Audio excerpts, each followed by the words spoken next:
আমি ছোট্ট আয়ান চাই। আমাদের তো মেয়ে আছে, তাই আমাদের মেয়ের জন্য তার একটা ভাইয়ের দরকার। আয়ান মুচকি মুচকি হাসছে আর পুরোটা পথ প্রাপ্তির এক হাত ধরে অন্য হাতে ড্রাইভ করছে।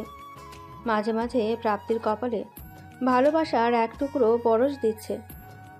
সবাই আয়ানকে বরণ করার জন্য এগিয়ে এসেছে।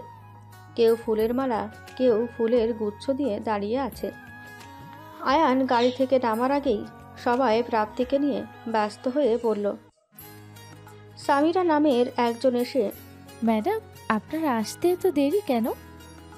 প্রাপ্তি কিছু না বলে মুচকি হেসে, সব কিছু ঠিকঠাকভাবে চলবে তো? জি ম্যাডাম, আপনি একবার দেখুন। আয়ান এইসব কিছু দেখে খুবই অবাক। তারা সবাই প্রাপ্তিকে আগে থেকে চেনে, কিন্তু কিভাবে? আয়ান আসতে সবাই এগিয়ে গিয়ে ফুলের মালা পরাচ্ছে। প্রাপ্তি এগিয়ে এসে আয়ানের সামনে দাঁড়িয়ে একগুচ্ছ রজনীগন্ধা নিয়ে এসে, স্যার, আপনার জন্য। আয়ানের বিস্ময় যেন আরও বেড়ে গেল। আয়ানকে সবাই এগিয়ে নিয়ে স্টেজে বসালো। সামিরা মাইক্রোফোনের সামনে দাঁড়িয়ে, আমরা যাদের জন্য এতক্ষণ অপেক্ষা করেছি তারা এসে গেছে।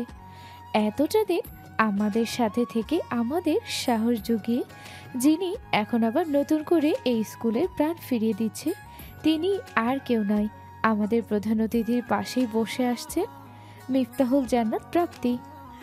কথাটা শুনে আয়ান অবাক হয়ে পাশে ফিরে প্রাপ্তির দিকে তাকিয়ে আছে।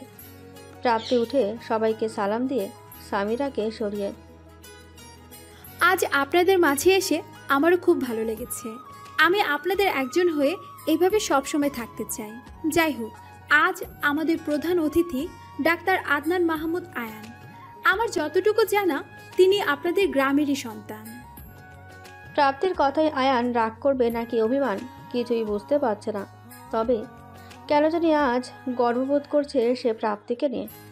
যে কাজটা তার করার কথা ছিল আজ তার প্রাপ্তি করছে। খুব ভালো লাগছে তার। চোখ যেন সরাতে ইচ্ছে করছে না তার। প্রাপ্তি কিছুক্ষণ থেমে আবার বলতে লাগলো, আমি ওনার ব্যাপারে এখন আর কিছুই বলবো না। ওনার মুখ থেকে আপনারা শুনুন ওনার অর্জনের কথা। আসুন মিস্টার আয়ান। আয়ান মাইক্রোফোনের সামনে দাঁড়িয়ে কিছুক্ষণ চুপ করে থেকে বলল, আমি এই গ্রামের সন্তান, এটি এখানে অনেকেরই জানা। আমি ডাক্তার আয়ান মাহমুদ হওয়ার পেছনে দুজন মানুষের সবচেয়ে অবদান বেশি, সেটা অনেকের জানা। তবে আমার যা মনে হলো এতক্ষণ এখানে বসে, সেটা হলো আমার আগে যে মানুষটা আমার পরিচয় করিয়ে দিল, এখানের বাইরেও ওনার সাথে আমার এই সম্পর্ক আছে। সেটা হলো উনি আমার অর্ধাঙ্গিনী, উনি আমার সহধর্মিনী, আমার স্ত্রী, আমার ভালোবাসার মানুষ এবং আমার সবচেয়ে কাছের একজন বন্ধু। সবাই অবাক হলেও আয়ান আবার বলল, আমি আজ এখানে এসেছি শুধু ওনার কারণে, যিনি আমায় পথ দেখিয়ে এখানে নিয়ে এসছেন। আমার মস্ত বড় ভুল থেকে আমাকে বাঁচিয়ে দিয়েছেন। পাশে ফিরে অনেক ধন্যবাদ আমাকে সঠিক পথ দেখানোর জন্য। আয়ান অনেক কথাই বলল তাদের, যেখানে ডোনেশন হিসেবে 20 লক্ষ টাকাও দিল। সেখান থেকে বিদায় নেওয়ার সময় সবাই যেন প্রাপ্তিতে মুগ্ধ।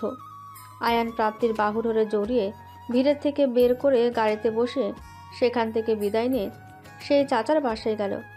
সেখানে গিয়ে যা শুনল আয়ান একদমই প্রস্তুত ছিল না। তাড়াহুড়ো করে আয়ান গ্রামের হসপিটালে গিয়ে চাচা মিজান সাহেবের কেবিনের সামনে দাঁড়িয়ে, চাচা আসবো? কথাটা শুনেই মিজান সাহেব নিভু নিভু চোখ দিয়ে তাকানোর একটু চেষ্টা করে চশমাটা খুঁজেই দরজার দিকে তাকিয়ে করুণ গলায় বলল, আয়ান। আয়ান কাছে গিয়ে পাশে বসে। হ্যাঁ চাচা, আমি। আয়ানকে পেয়ে কলিজাটা যেন বড় হয়ে গেল মিজান সাহেবের। আয়ানকে বুকে নিয়ে, বাবা, তোর এতদিন পর মনে হলো আমার কথা। চাচা, মা এখনো তোমাদের কথা ভুলেনি। আসলে আমি ভাবতাম তুমি ভালোই আছো, আর নিজের ব্যস্ততার কাছে হার মেনেও যোগাযোগ করা হয়নি। মিজান সাহেব প্রাপ্তির দিকে চোখ পড়তেই প্রাপ্তি সালাম করলো। চাচা, ও প্রাপ্তি আমার স্ত্রী। মিজান সাহেব প্রাপ্তির মাথায় হাত বুলিয়ে দিয়ে, তোর মা কেমন আছে রে আয়ান? চাচা, মা ভালো আছে। আপনি হসপিটালে পড়ে আছেন, আপনার ছেলেটা আসে না?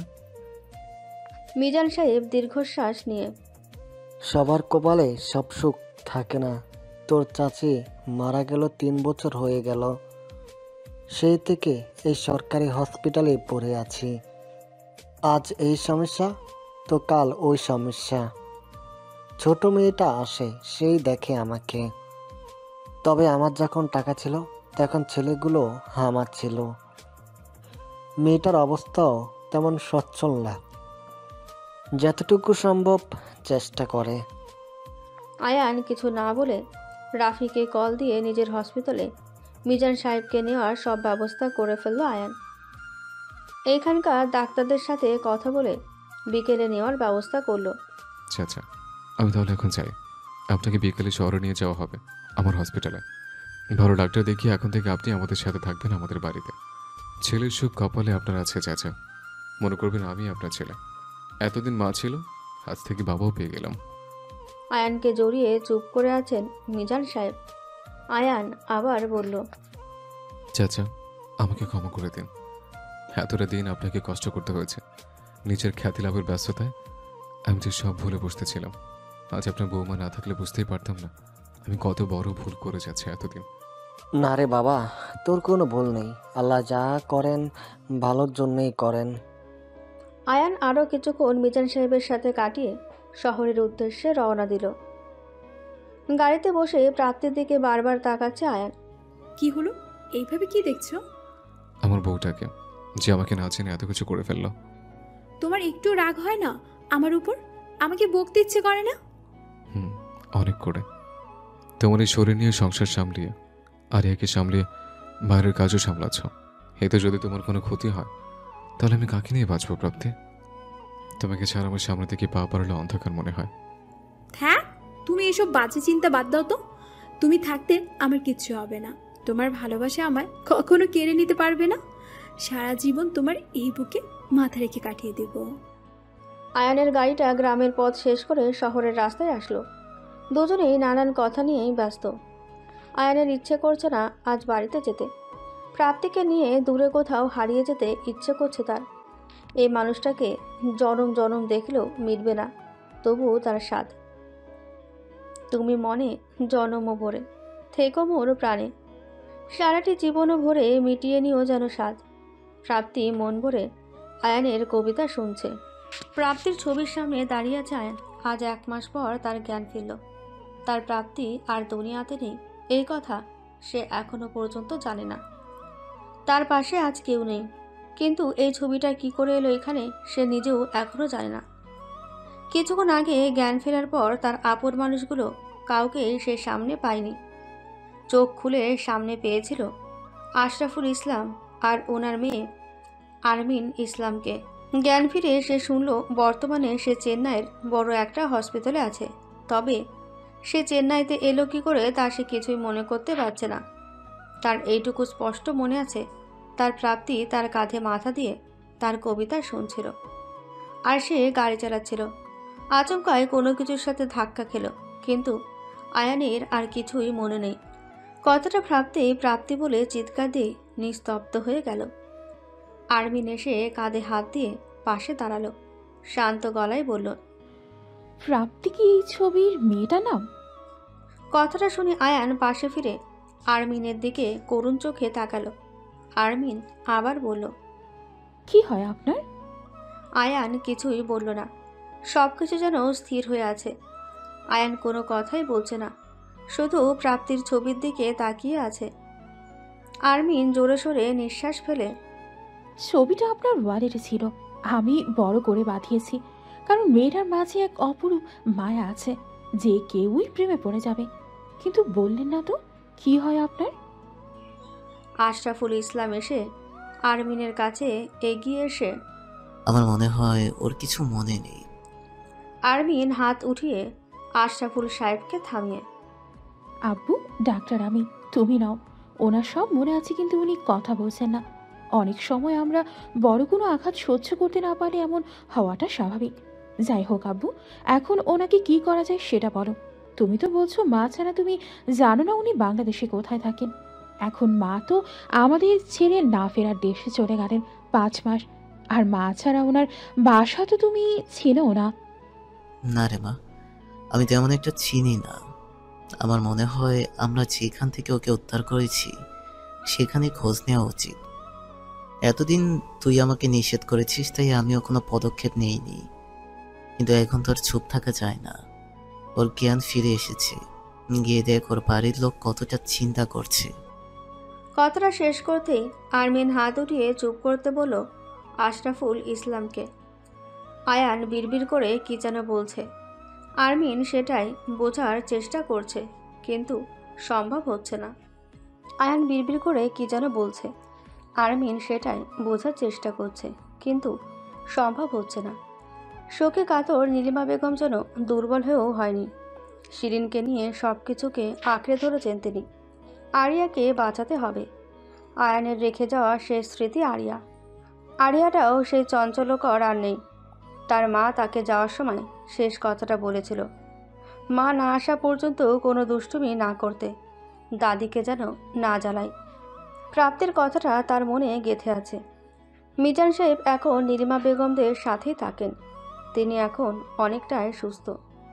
রাফি আর সুমনা মাঝে মধ্যে এসে সবাইকে দেখে যায়। কোনো কিছু দরকার হলে রাফি সব করে। রাফি আরিয়াকে নিয়ে নিজেদের বাসায় গেছে। সারাক্ষণ সে চুপ করে থাকে, কারোর সাথে কোনো কথা বলে না। মাঝে মাঝে মা আর বাবাই বলে চিৎকার দিয়ে ওঠে। নীলিমা বেগমও সেই দিন প্রাপ্তির কথা ভাবলেই কান্না থামাতে পারে না। এই যেন এসে আয়নের নামে বিচার দেবে। মা, তোমার ছেলে এখন আর আমায় ভালোবাসে না। হসপিটাল মনে হয় আরেকটা বউ আছে, তাই বাড়ির কথা তার মনেই পড়ে না। আবার আয়ান এসে বলবে, মা, তুমি ওষুধ খেয়েছো? তুমি এখন আর আমাকে আগের মতো ভালোবাসো না, সব তোমার মেয়েকেই দিয়ে যাচ্ছ। পারভিন বেগম প্রাপ্তি চলে যাওয়ার কয়েকদিন পরেই সব বিক্রি করে দিয়ে ভাইদের কাছে চলে গেলেন। আরমিন আয়ানকে নিজের বাড়িতে নিয়ে আসলো। হসপিটাল থাকার চেয়ে বাড়িতে থাকাই ভালো। আয়ানের রুমটা নিজের হাতে গুছিয়েছে আরমিন। বাসায় এসে রান্নাও করলো আয়ানের জন্য। আয়ান বারবার আরমিনের দিকে তাকাচ্ছে আর নীরব হয়েই থাকছে। পরের দিন সকালবেলা ক্যালেন্ডারের পাতায় চোখ পড়তেই আয়ান স্থির থাকতে পারল না। 1 মাস 6 দিন হয়ে গেল, তার প্রাপ্তি নেই। আয়ান আশরাফুল ইসলামকে ডাকতে শুরু করলো। আয়ান হাঁসফাঁস করছে, অস্থিরতা যেন তার বেড়েই চলেছে। আশরাফুল ইসলাম ছুটে এসে, কি হয়েছে বাবা? আমি আপনাদের কাছে কতদিন থেকে আছি, কোথায় পেয়েছেন আপনারা আমাকে? আশরাফুল ইসলাম শান্ত গলায় আয়ানকে বসিয়ে বলল, আমার মেয়ে আরমিন বাইরের থেকে ডাক্তারি পাস করে এইখানে আসার পর বারবার বাংলাদেশে যাওয়ার জন্য বায়না করছিল। 2 মাস আগে আমার মেয়েকে নিয়ে আমি বাংলাদেশে যাই এবং কিছুদিন থাকি। তোমাকে আমরা যেভাবে পাই সেটা আমরা কখনো কল্পনা করিনি বাবা। আরমিন পুরোটা শহর ঘুরে বেড়াবে বলে বাহির হয়েছে, কিন্তু কিছুক্ষণ না যেতেই আমাকে ফোন দিয়ে জানালো সে মেডিকেলে আছে, আমি যেন তাড়াতাড়ি চলে আসি। আমি সেদিন তোমাকে দেখে খুব অবাক হয়েছিলাম। একজন খ্যাতি সম্পন্ন ডাক্তার যে কিনা মানুষের উপকার করে বেড়ায়, তাকে কিনা হত্যা করার চেষ্টা। কথাটা শুনে আয়ান চমকে আশরাফুল ইসলামের দিকে তাকিয়ে, হত্যা? তোমাকে কয়েকজন লোক মিলে জঙ্গলের ধারে নদীতে ফেলার চেষ্টা করছিল। আর্মি তোমাকে সেখান থেকে উদ্ধার করে। তারপর আর্মি তোমাকে ঢাকায় 3 দিন রেখে আমাদের সাথে চেন্নাইয়ে নিয়ে আসে। কিন্তু আয়ান, কে তোমাকে মারতে চায় বাবা? কি হয়েছিল সেদিন? আয়ান আর প্রাপ্তির কথা কিছু বলল না। আয়ান এইটা বুঝতে পেরেছে আরমিন প্রাপ্তিকে দেখেনি। তার মানে সেই দিনের অ্যাক্সিডেন্টটা কারো প্ল্যান করা ছিল। কিন্তু কে সে? আমি তো কখনো কারো ক্ষতি করিনি।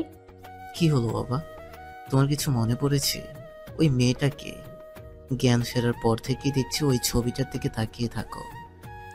আয়ান আর কিছুই বলল না, চুপ করে নিজের রুমে গিয়ে গুটিয়ে ফ্লোরে বসে পড়ল। হাঁটুর উপর মাথাটা দিয়ে চোখ বন্ধ করে আছে। দুপুর গড়িয়ে বিকেল হয়ে এলো। আয়ান এখনও কিছুই খায়নি। আরমিন এসে ফ্রেশ হয়ে আয়ানের রুমের দরজার সামনে দাঁড়িয়ে দেখে আয়ান ফ্লোরে বসে আছে। আশরাফুল ইসলাম আরমিন আসার পরেই সকালের ব্যাপারটা বলল। আরমিন রুমে গিয়ে আয়ানের পাশে বসলো। চা খাবেন? আয়ান কিছু না বলে মাথা উঠিয়ে আরমিনের দিকে তাকালো। বাংলাদেশে যাবেন? আপনার বাসার নাম্বার জানেন? আবু বলেছে আপনি অনেক বড় ডাক্তার। অবশ্য বাসার নাম্বার আপনি জানবেন না, এইটা কি হয়? আয়ান এখনও চুপ। আরমিন আবার বলল, বাংলাদেশে আপনার কে কে আছে? আয়ান আবারও আরমিনের দিকে করুণ চোখে তাকিয়ে, আমাকে একটা সাহায্য করবেন? কি? আমি আপনাকে আমার বাসার নাম্বার দেব, আপনি কথা বলবেন, কিন্তু আমি বেঁচে আছি সেটা বলার দরকার নেই। শুধু জানতে চাইবেন আমার বাড়ির কি অবস্থা এখন। তাহলে উঠুন, আমরা ড্রয়িং রুমে যাই, সেখানে বসে কথা বলবো। কথাটা বলেই আরমিন উঠে দাঁড়িয়ে আয়ানের দিকে নিজের ডান হাতটা বাড়িয়ে দিল। আয়ান কিছুটা অবাক হয়ে আরমিনের মুখের দিকে তাকালো। আরমিন মুচকি হেসে, বন্ধু ভেবে হাতটা ধরতে পারেন। আয়ান কিছুটা ইতস্ততভাবে হাত বাড়িয়ে দিল। আরমিন ছাড়া তার সামনে এখন কোনো রাস্তাই খোলা নেই, তাই যেই করেই হোক আরমিনকে তার পাশে পেতে হবে। আয়ানের বাড়িতে ল্যান্ডফোনটা সে কখন থেকে বেজেই যাচ্ছে, কেউ ধরার কোনো নাম নেই। নীলিমা বেগম অনেক কষ্টে নিজে এসেই ফোনটা রিসিভ করলো। কে বলছেন? আমি আরমিন, চেন্নাই থেকে বলছি। আয়ান সাহেব আছেন? নীলিমা বেগম কিছুক্ষণ নীরব থেকে দীর্ঘশ্বাস ফেলে, না, কোথায় আছে ঠিকানা দেওয়া যাবে?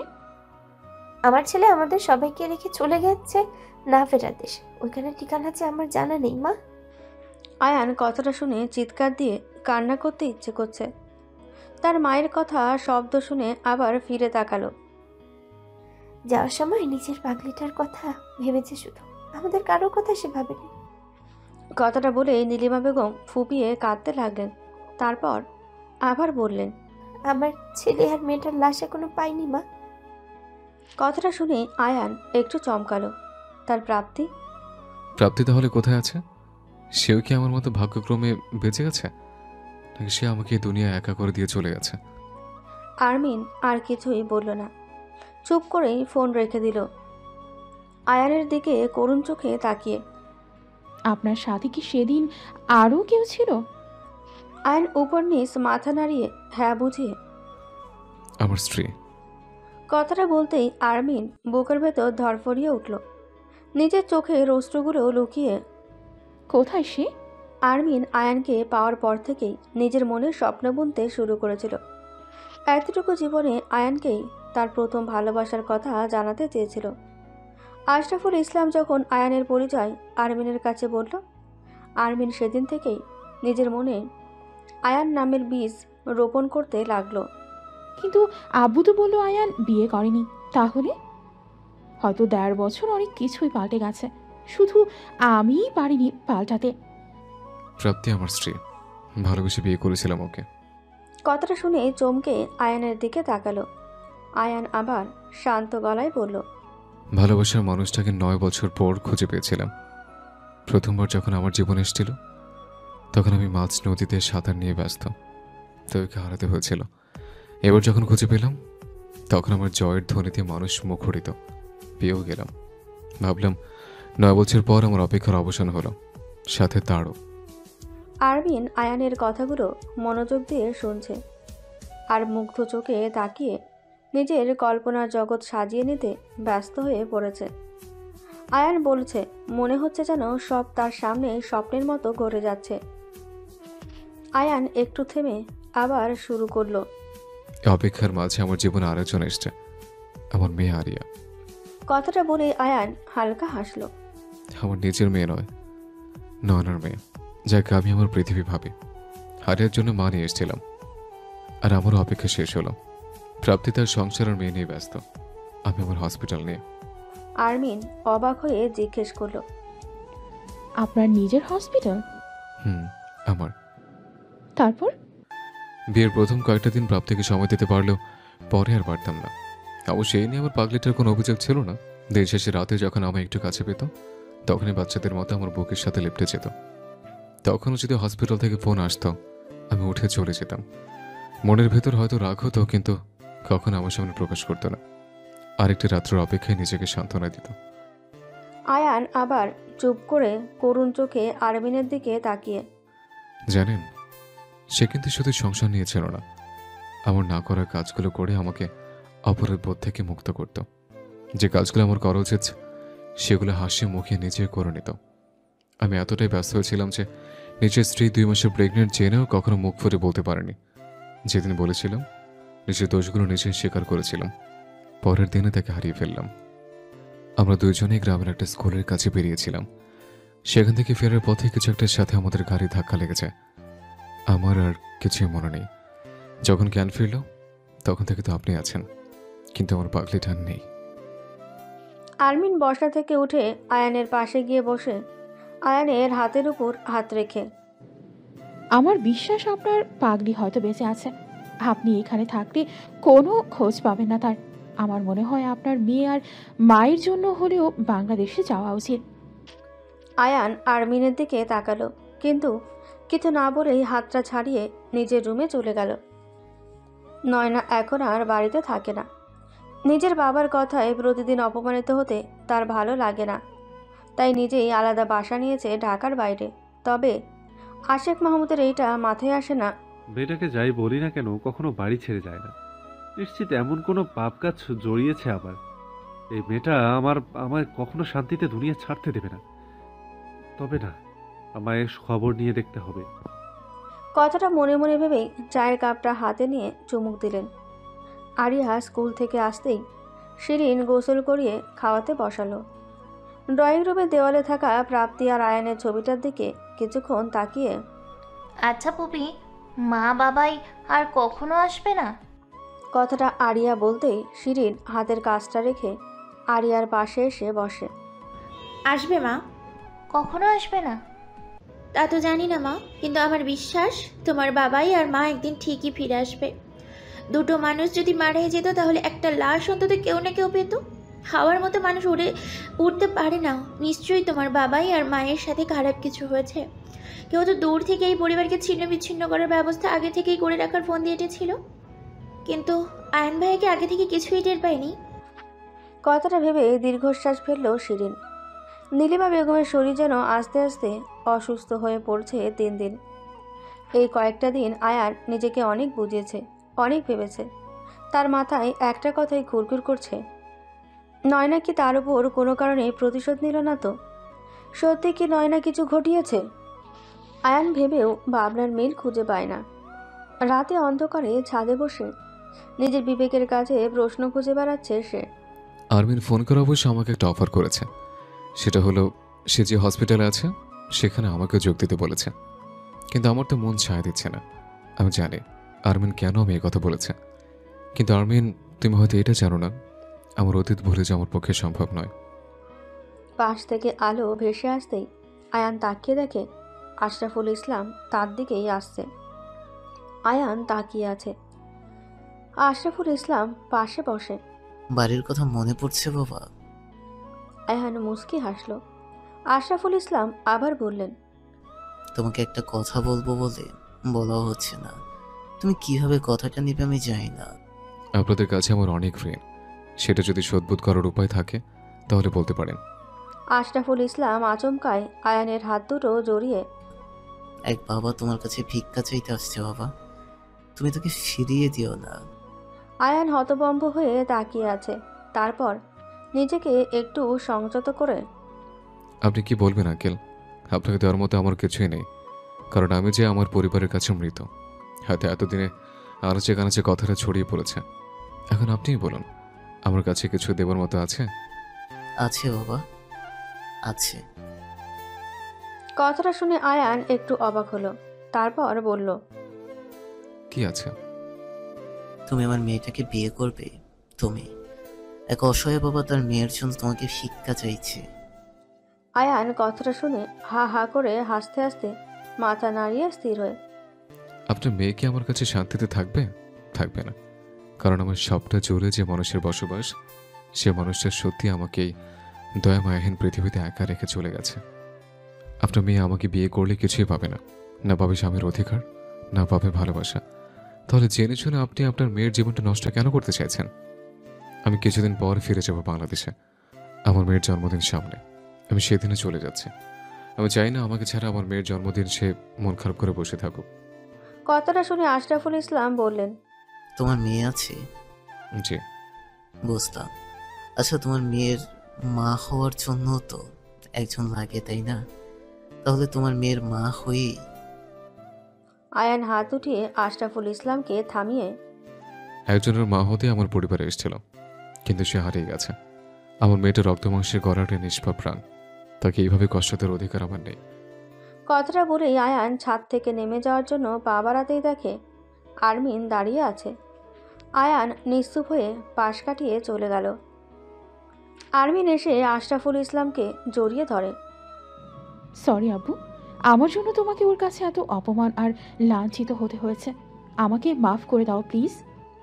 আশরাফুল ইসলাম আরমিনের চোখের পানি মুছে দিয়ে পাগলি মেয়ে, কান্নার কি আছে? আমরা আবার চেষ্টা করব। তুই ছেলেটাকে অনেক ভালোবেসে ফেলেছিস, তাই না রে মা? আরমিন আশরাফুল ইসলামের কথার জবাব না দিয়ে অন্ধকারে মিশতে চাইছে আকাশে চাঁদের সাথে একা একা সময় কাটাতে। আশরাফুল ইসলাম বুঝতে পেরে মেয়েকে ছাদে একা রেখেই চলে আসলেন। অন্ধকারের আড়ালে নিজের তীব্র কান্নায় ভাসিয়ে দিচ্ছে নিজেকে। আরিয়ার জন্মদিন, কিন্তু বাড়িতে তেমন কোনো আনন্দের রেখা নেই। পুরোটা বাড়ি যেন নিস্তব্ধতায় ছেয়ে আছে।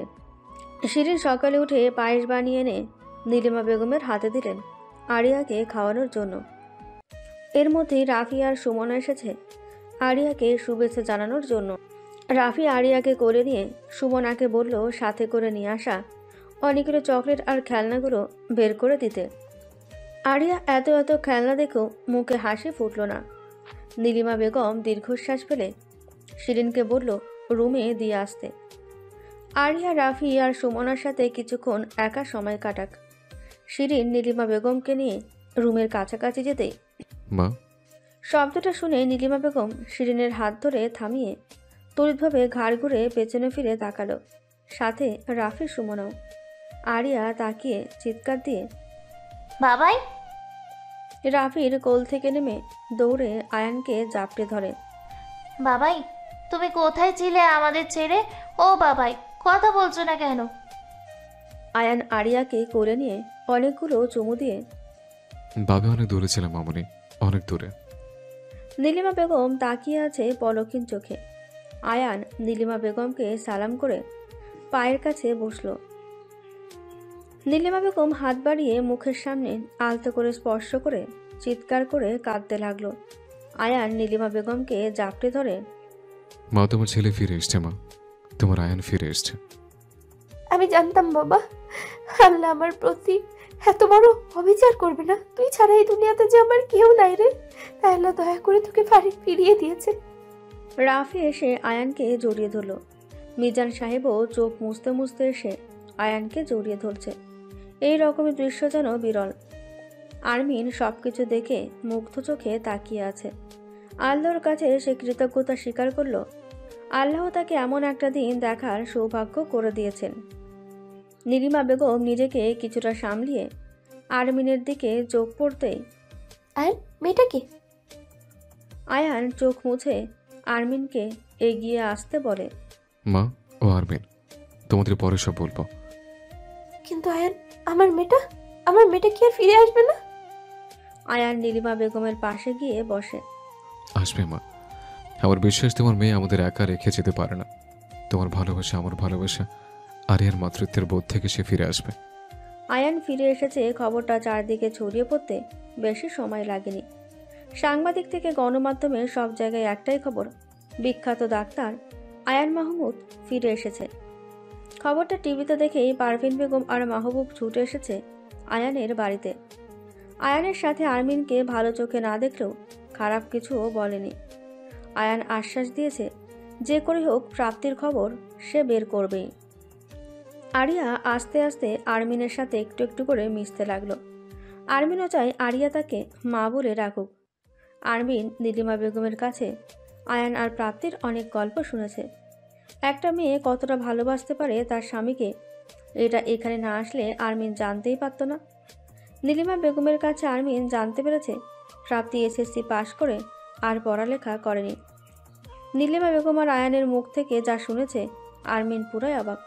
আসলে আমরা উচ্চশিক্ষায় নিজেকে গড়তে গিয়ে পরিবারের কাছ থেকেই বিচ্ছিন্ন হয়ে পড়ি। একটা মেয়ে চাইলে কি না করতে পারে তা প্রাপ্তির অতীত না জানলে জানতেই পারতাম না। আয়নের বাড়িতে আনাচে কানাচে সবখানে যেন প্রাপ্তি মিশে আছে। প্রাপ্তির হাতে গড়ানো সংসার আরমিনের ভালোই লেগেছে। আয়ান কয়েকদিন বাড়িতে কাটিয়ে আজ হসপিটালে যাবে, সেই জন্য প্রস্তুত হচ্ছে। আরমিন আয়ানের রুমে এসে, আপনি হসপিটাল যাচ্ছেন?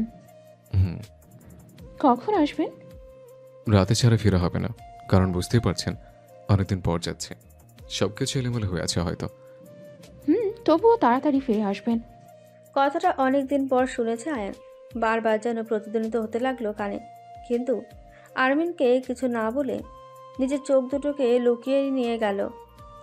হসপিটালের সব রোগীকে আয়ান একবার দেখে রাফির সাথে কিছুটা সময় কাটিয়ে রাফিকে নিয়ে যেখানে অ্যাক্সিডেন্ট হয়েছে সেখানে গেল। আচ্ছা রাফি, তুই বলছিস পুলিশ এখান থেকে গাড়িটা উদ্ধার করেছে? গাড়িতে আমি বা প্রাপ্তি কাউকে পুলিশ পায়নি। আমাকে না হয় আরমিন পেয়েছে, কিন্তু প্রাপ্তি তাকে তো পায়নি। তবে আমি একটা জিনিস ভেবে পাই না, সেদিন গ্রামে যাব কারো কাছে বলে যায়নি, তাহলে কে করতে পারে এমন কাজ? আয়ার হয়তো এমন কেউ আছে যাকে তুই চিনিস, জানিস, কারণ কাজের লোক ছাড়া এমন কাজ কেউ করতে পারে না। ঠিক বলছিস, আমরা যা দেখি তার বাইরে অনেক কিছু দেখার আছে, বোঝার আছে। তবে আমি ভাবছি অন্য কথা। আমাকে যদি এখন থেকে নদীর ধারে নিয়ে যেতে পারে, তাহলে প্রাপ্তিকে নেওয়া অসম্ভব ছিল না। রাফি আমাদের এমন কাউকে খুঁজে বের করতে হবে যে অ্যাক্সিডেন্ট হওয়ার সময় দেখেছে এবং শেষ শব্দে ছিল। তুই এমন কাউকে পাবি কোথায়? সব সম্ভব। তো এক কাজ কর, আশেপাশে বাড়ি দোকান সব খোঁজ নিয়ে দেখ এবং কথা বল। এমন কেউ তো আছে যে অ্যাক্সিডেন্ট হওয়ার সময় দেখেছে। রাত 11টায় আয়ান বাড়ি আসলো।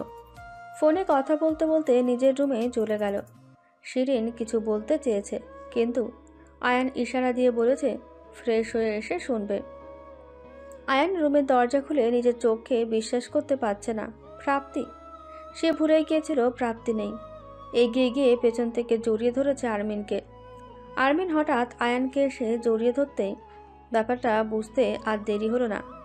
আরমিন চুপ করে চোখ বন্ধ করে আয়ানের স্পর্শ অনুভব করার চেষ্টা করছে। সরি বউ, আজ দেরি করে ফেললাম, তাই না?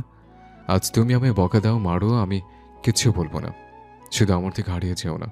আমার কষ্ট হয় তোমাকে ছাড়া থাকতে, তুমি সেটা জানো। বলো, জানো না? আমার দম বন্ধ হয়ে আসে তোমাকে ছাড়া।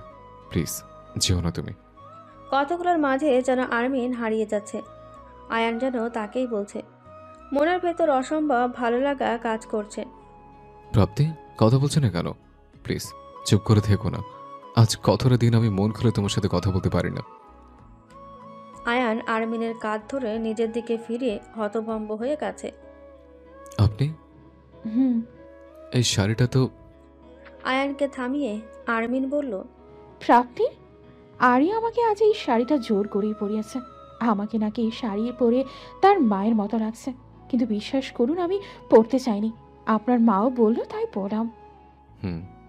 আসলে আরিয়া বলল আপনার রুমে তার এই শখের পুতুলটা ফেলে গেছে, তাই নিতে আসলাম।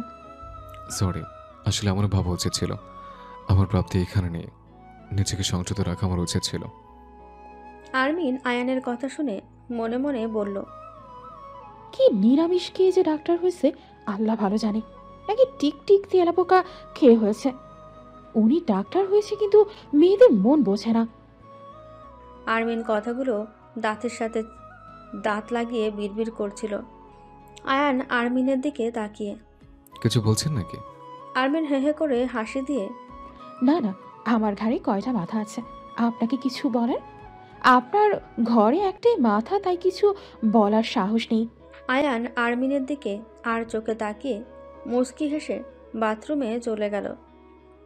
আশরাফুল ইসলাম ফোন দিয়েছে আয়ানের ফোনে। আয়ানের সাথে অনেক কথাই বললেন তিনি। আপনি চিন্তা করবেন না, আরমিনকে পাঠিয়ে দেব। উনি যখন এসছেন কয়েকটা দিন থাকুক। আচ্ছা ঠিক আছে বাবা, তোমার যেভাবে ভালো মনে হয়। কয়েকটা দিন কেটে গেল। রাফি খোঁজ নিয়ে দেখেছে পাভেল নামের একজন সেদিন প্রথম থেকেই ঘটনার সময় ছিল। আয়ানকে কথাটা জানাতেই আয়ান আর দেরি করল না। রাফিকে নিয়েই পাভেলের উদ্দেশ্যে রওনা হলো। 2 ঘন্টা পর পাভেলের বাড়ি এসে পৌঁছালো তারা। পাভেলের ড্রয়িং রুমে বসে আছে আয়ান আর রাফি। পাভেলের স্ত্রী নাস্তা নিয়ে এসে বলল, উনি গোসল করেই আসছে, আপনারা নাস্তা খেয়ে নিন। আপনি দয়া করে ওনাকে ডাকুন, আমরা নাচতে অন্য একদিন সময় করে এসে খেতে পারবো। আয়ানের মন আনচান করছে। কি হয়েছিল সেদিন? নিঃশ্বাসের শব্দ ঘন হতে লাগলো, সহ্য শক্তি হারিয়ে যাচ্ছে তার। এই লোকটার এখনই গোসল করতে হবে? বেয়াদব অসভ্য লোক একটা, ইচ্ছে করছে বারণ নিয়ে এসে পেছনে লাগিয়ে দেয়। আয়ানের বিড়বিড় করে বলা কথাগুলো শুনে কিরে তুই কি যাতা বকছিস? তুই এসব বলা শিখলি কোন দিন থেকে? ওহ রাফি, পরে তোকেও শিখিয়ে দেবো। এখন এই ভেজা বিড়ালটাকে বেরিয়ে আসতে বল। কথাটা বলতেই পাবেল এসে আমি একেবারেই দুঃখিত আপনাদের এভাবে বসে রাখার জন্য। আসলে অফিস থেকে আসলাম তো তাই। পাবেল আয়ানের সামনে বসে। আপনাকে কোথায় যেন দেখছি, কিন্তু কোথায় দেখছি? আয়ান পাবেলের কথা শুনে মনে যেন আশার আলো ফুটে উঠল। আবেগী গলায় বলল, কোথায় দেখেছেন আপনি আমায়? পাবেল একটুখানি অন্যমনস্ক হয়ে ভেবে বলল, হ্যাঁ মনে পড়েছে। আরে মিয়া, আপনি তো একজনের বউ নিয়ে পালাতে গিয়ে অ্যাক্সিডেন্ট করেছিলেন। আয়ানের মুখটা যেন ফুটো বেলুনের মতো চুপসে গেল। রাফি অবাক হয়ে বউ নিয়ে পালিয়েছে মানে? পাবেল রাফির কথার উত্তর না দিয়ে সেদিন অনেকেই বলাবলি করছিল আপনি একজন ডাক্তার, আর ডাক্তার হয়ে এমন একটা কাজ করতে আপনার মনে একবারের জন্য বাধা আসেনি? আপনি সব কি আজগুবি কথাবার্তা বলছেন? যে আমার সাথে ছিল আমার স্ত্রী। আপনার স্ত্রী? আমার স্ত্রী। আয়ান নিজের ওয়ালেটটা বের করে এই দেখুন আমাদের বিয়ের ছবি। কিন্তু ওই লোকটা তো বললো ওনার স্ত্রী। আপনি আমাকে প্রথম থেকে খুলে বলুন সেদিন কি হয়েছিল। আজ আমি আপনার কাছে জানতে এতদূর ছুটে এসেছি। পাবেল ধীর গলায় বলল, আমার এখনো স্পষ্ট মনে আছে, আমি আর আমার ভাগিনা মিলে দাঁড়িয়ে কথা বলছিলাম। একটা প্রাইভেট কার আমাদের পাশ দিয়ে গেল, কিন্তু বেশি দূর যেতে পারিনি। তার আগেই মালবাহী ট্রাক এসে প্রাইভেট কারের সাথে ধাক্কায় লন্ডভন্ড হয়ে গেল। লোকজন চারিদিক থেকে দৌড়ে ছুটে আসছিল, আমিও গেলাম। ভিড়ের মাঝে আমি দেখার চেষ্টা করছি, গাড়ির দরজা ভেঙে শরীর অর্ধেক আপনার বাইরে, আর ওই মেয়েটা নিতেদ্দ আপনার একটা হাত ধরেছিল। এইটুকু শুনে আয়ান চোখ বন্ধ করে ফেলল। দম বন্ধ হয়ে আসে তার। তবুও তাকে শেষ পর্যন্ত শুনতে হবে, তাকে যে শেষ থেকে শুরু করতেই হবে। আয়ান ভারী গলায় বলল, তারপর? সেখানে কয়েকজন বলাবলি করছে আপনি ডাক্তার, কিন্তু কেউ এগিয়ে যাচ্ছে না। তখনও কিন্তু আপনার একটা হাতের আঙুল নড়ছিল। এর মাঝে একজন লোক এসে বলল আপনাদের দেখে আপনার স্ত্রীকে তার স্ত্রী বলে দাবি করে, এবং কি এটাও বলে আপনি তার স্ত্রীকে ভালোবেসে পালাতে চেয়েছিলেন। লোকজনকে বুঝিয়ে তিনি আপনার স্ত্রীকে সেখান থেকে নিয়ে চলে যায়, কিন্তু আপনার স্ত্রী বেঁচে ছিল না। আর আপনাকে পুলিশ আসার আগেই কয়েকটা ছেলে হসপিটালে নিয়ে যাবে বলে সেখান থেকে নিয়ে যায়। পরে টিভিতে দেখলাম আপনি বেঁচে নেই। পেপারে যখন এসেছে আপনি আর আপনার স্ত্রী অ্যাক্সিডেন্ট করেছেন, তখন থেকে অনেকেই মনে হয়তো প্রশ্ন হয়ে গেছে ওই লোকটাই সবাইকে বোকা বানিয়ে আপনার স্ত্রীর লাশটা নিয়ে ছড়িয়ে নিল। পাবেল একটু দম নিয়ে আবার বলল, আমি আপনাকে প্রথম দেখাই চিনেছি, এবং কি এটাও জেনেছি ওই মেয়েটাই আপনার স্ত্রী। শুধুমাত্র আপনাকে যাচাই করার জন্যই বলেছি। আয়ানের মুখে কোনো কথা নেই, চোখগুলো লাল রক্তবর্ণ হয়ে চোখে পানি টলমল করছে। তার মানে প্রাপ্তি সত্যি আর আমার জীবনে নেই? আয়ান অনেক কষ্ট করে পাবেলের বাড়ি থেকে বেরিয়ে এলো। কেন হলো তার জীবন এত এলোমেলো? কে ছিল যে আমার পাগলিকে নিজের বলে দাবি করে নিয়ে গেল? নিজের রুমে এসে প্রাপ্তির ছবিকে বুকে জড়িয়ে বসে চিৎকার দিয়ে হাউমাউ করে কাঁদছে সে। এতদিন তার বিশ্বাস ছিল প্রাপ্তি যেখানেই হোক বেঁচে আছে, কিন্তু পাবেলের কথাই আজ মনে এলো সে তার প্রাপ্তিকে সত্যি হারিয়ে ফেলেছে। আয়ানের কান্না শুনে শিরিন আর আরমিন দৌড়ে এসে দরজায় দাঁড়িয়ে আছে। তারা নিস্তব্ধ হয়ে দাঁড়িয়ে নিজেদের চোখ মুছছে। আয়ানকে এই প্রথম সবাই কাঁদতে দেখেছে। নীলিমা বেগম নিজের রুম থেকে ছটপট করছে আয়ানের কান্না শুনে। পাগলের মতো শিরিন আর আরমিনকে ডাকতে লাগলো। শিরিন দৌড়ে গিয়ে নীলিমা বেগমকে নিয়ে এলো। আয়ান, আয়ান রে, তুই এমন করে কেন কাঁদছিস বাবা? আমার আয়ান তো ভেঙে পড়ার ছেলে নয়। আমার আয়ান এত সহজে হার মানে না। আয়ানের কাছে এগিয়ে এসে, আয়ান বাবা বল না। আয়ান নীলিমা বেগমকে জড়িয়ে ধরে, মা, প্রাপ্তি সত্যি সত্যি আমাদের ছেড়ে চলে গেছে। মা, আমার প্রাপ্তি আমাকে ছেড়ে চলে গেছে। মা, মা তো বলেছিল আমি রেখে কোথাও যাবে না, কিন্তু কই, সে তো কথা রাখতে পারলো না। মা, ও মা, ও কেন রাখলো না? মা, মা তুমি বলো না, ও কেন ওর কথা রাখেনি? সবাই কাঁদছে আয়ানের কথা শুনে। নীলিমা বেগম ছেলেকে কি বলে সান্ত্বনা দেবে সে ভাষা তার নেই। যে মানুষ নিঃশ্বাসের সাথে মিশে থাকে তাকে কি আর বলা যায়? কিছুদিন যেতেই আয়ান একটু স্বাভাবিক হয়ে উঠল। যাই ঘটে যাক, আরিয়া আর নীলিমা বেগমের জন্য তাকে বাঁচতে হবে। সকালে ঘুম থেকে উঠে এসে আয়ান একটু অবাক হলো। আরমিন আরিয়াকে খাইয়ে দিচ্ছে আর গল্প শোনাচ্ছে। না, মেয়েটাকে আর এইভাবে আমাদের সাথে জড়ানো ঠিক হবে না। কয়েকটা মাস তো হয়েই গেল। ওকে চেন্নাইতে পাঠিয়ে দেব। ওর বাবা এখানে একা একা পড়ে আছে। এখানে থেকে শুধু শুধু নিজের জীবন নষ্ট করার মানে নেই। আরমিন আরিয়াকে বিদায় দিয়ে ঘরে আসতেই আয়ান বলল, আরমিন, একটু শুনুন। আরমিন মুচকি হেসে এগিয়ে এসে সোফায় বসে। জি বলুন। ভাবছি আপনাকে চেন্নাইতে পাঠিয়ে দেব 3-4 দিনের মধ্যে। আপনি অনেক করেছেন আমার জন্য। আমি ঋণ কখনো শোধ করতে পারবো না, তবু আমি আপনাকে কথা দিচ্ছি, আপনি যদি মনে করেন আপনার জীবনে আমি কোনো উপকারে আসি, সেদিন নিশ্চয়ই আমায় স্মরণ করবেন। এই আয়ান আপনার জন্য সবসময় প্রস্তুত থাকবে কিছু করার। কিন্তু আমি যা চাই আপনি তো তা করবেন না। তাহলে এই চাওয়ার কোনো মূল্য নেই। আপনার সাথে আমার পরিচয়ের কয়েকটা মাস কেটে গেল, কিন্তু আপনি এখনো পর্যন্ত আমাকে তুমি করেই বলতে পারলেন না। আমি জানি আপনার প্রাপ্তির জায়গায় কেউ কখনো নিতে পারবে না, আর আমি নিতে চাইও না। চেয়েছিলাম ওর জায়গা ওর থাক না, আমার জন্য আমি আলাদা জায়গা চেয়েছি। আমি যেরকম প্রাপ্তির জায়গা যেতে রাজি না, সেও আমার জায়গায় আসতে পারবে না। ভালোবাসা যদি হয় একজনের জন্য, তাহলে একজন চলে গেলে যে আরেকজন আসে তাকে কি বলে? আমি এটাও মানছি আপনি সবার মতো না, কিন্তু আপনি এলিয়েনও না। আপনিও মানুষ, আপনার শরীরও রক্ত মাংসে গড়া। আপনারও স্বাদ আছে, আপনারও চাহিদা আছে। আচ্ছা, আমি কি ভুল বলছি? আপনি ডাক্তার, হাজার হাজার মানুষ আপনার উপর ভরসা করে থাকে, আর সেই মানুষটাই যদি অবুঝের মতো কাজ করে, তাহলে আমার আর কিছু বলা নেই। আয়ান কিছুক্ষণ আরমিনের দিকে তাকিয়ে থেকে জোরে নিঃশ্বাস ফেলে বলল, আপনি ভুল কিছু বলছেন না, তবে প্রাপ্তি ছাড়া কারোর উপরে আমার কোনোদিন কোনো চাহিদা নেই। মন থেকে খেলার মাঠ নয়, এক প্রান্তে আমি মন কোনো খেলার মাঠ নয়, এক প্রান্তে আমি আপনাকে জায়গা করে দিব। সবার চাহিদা যে এক হবে তাও কিন্তু না। আপনি কি করতে চান সেটা বলেন। আমি আগেও বলেছি, এখনো বলছি, আমার জন্য যদি এখানে থেকে নিজের ক্যারিয়ার নষ্ট করতে চান, তাহলে ভুল করবেন। যা করবেন ভেবেচিন্তে করবেন। কথাটা বলে আয়ান উঠে দাঁড়াতেই আরমিন বলল, আসলে বাংলাদেশে আমার আরেকটা কাজ আছে, আমি কাজটা শেষ করেই চলে যাব।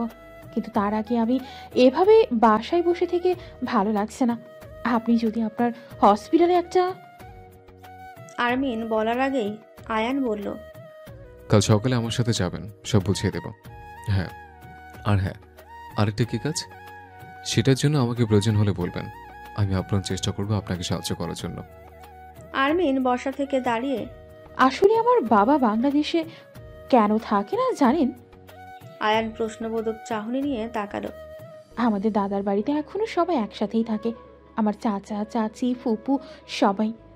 চাচা তো ভাই বোন মিলে পরিবারটা অনেক বড়, কিন্তু সেখানে আমাদের কোনো স্থান নেই। কেন জানেন? বাবা ভালোবেসে মাকে বিয়ে করেছে বলে। বাবার পরিবার মেনে নেয়নি বলে মায়ের পরিবারও মেনে নেয়নি। তারপর বাবা পাড়ি জমায় চেন্নাইতে, মাকে নিয়ে অনেক কষ্ট করে একটা ব্যবসা শুরু করে, যেখান থেকে আজ আমার বাবা সফল ব্যবসায়ী। কিন্তু বাকি সবার মতো আমারও ইচ্ছে করে দাদা দাদি সবার কাছে গিয়ে একটু ভালোবাসা নিতে। মা তো চলে গেছে, বাবাকে নিয়ে তাদের সামনে দাঁড় করিয়ে বলতে আমার বাবা কোনো অন্যায় করেনি। ভালোবাসা কি অন্যায় বলুন? কেন আপনারা আমার বাবাকে এত শাস্তি দিচ্ছেন? দাদাকেও বলতে ইচ্ছে করছে, আপনি কি ভালোবাসেননি আপনার স্ত্রীকে? তাহলে আমার বাবার কেন দোষে পরিবার থেকে আলাদা হতে হয়েছে? কথাগুলো বলতে আরমিনের গলায় যেন আটকে গেল। আয়ান এগিয়ে এসে আরমিনকে বসিয়ে, আপনার বাবাকে আসতে বলুন। উনি একা একা না থেকে আমাদের সাথে থাকলে ভালো হবে। আর হ্যাঁ, আমরা কিন্তু আপনার দাদার বাড়িতে যাচ্ছি খুব শীঘ্রই। 3 বছর কেটে গেল। আরিয়া এখন অনেক কিছু শিখেছে, নিজের সব কিছু নিজে করতেই অভ্যস্ত। নীলিমা বেগম এখন পুরোটাই বিছানায় পড়ে আছে। আয়ান শিরিনের আবার বিয়ে দিয়েছে, নতুন সংসার নিয়ে সে এই বাড়িতেই থাকে। আরমিন এখন তার বাবাকে নিয়ে দাদার বাড়িতেই বেশি থাকে, কিন্তু মাঝে মাঝে আয়ানের বাড়িতেও আরিয়ার বাইনাতে থাকতে হয়। সকাল 9টায় রাফি, সুমনা আর আরমিন এসেছে আয়ানের সাথে যাওয়ার জন্য। আয়ানের প্রেস কনফারেন্স আছে, তাই সবাই সেখানে যাওয়ার জন্য অপেক্ষায় বসে আছে। আয়ান নীল রঙের একটা শার্ট আর কোট পরে নিচে নেমে এলো, সাথে আরিয়াও। আরমিন আয়ানকে দেখে উঠে দাঁড়িয়ে, আচ্ছা স্যার, আপনার দিন দিন বয়স এত কমে যাচ্ছে কেন? যে কোনো মেয়ে দেখলেই প্রেমে পড়ে যাবে। আমি পড়ে এখনো উঠতে পারছি না, আর বাকিদের যে কি অবস্থা হয়। আরমিনের দিকে তাকিয়ে সবাই অট্ট হাসিতে গড়াগড়ি খাচ্ছে। আয়ান হালকা কাশি দিয়ে